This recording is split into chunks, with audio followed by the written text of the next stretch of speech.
மகா சிவராத்திரி. இந்த புனிதமான இரவு எப்படி உருவானது தெரியுமா?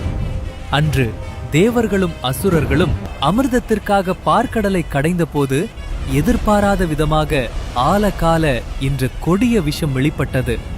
உலகையே அழிக்கும் சக்தி கொண்ட அந்த விஷத்தைக் கண்டு தேவர்கள் நடுங்கினர். தங்களை காக்க சிவபெருமானிடம் ஓடினர். கருணைக்கடலான ஈசன் உலகை காக்க அந்த கொடிய விஷத்தை அப்படியே அள்ளிப் பருகினார். விஷம் அவர் உடலுக்குள் இறங்கினால் ஆபத்து.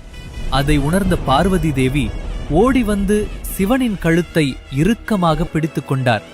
ஈசனின் கழுத்து நீல நிறமாக மாறியது.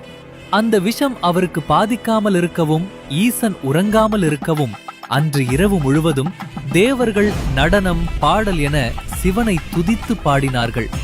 உலகை காக்க இறைவன் விழித்திருந்த அந்த புனிதமான இரவே மகா சிவராத்திரி.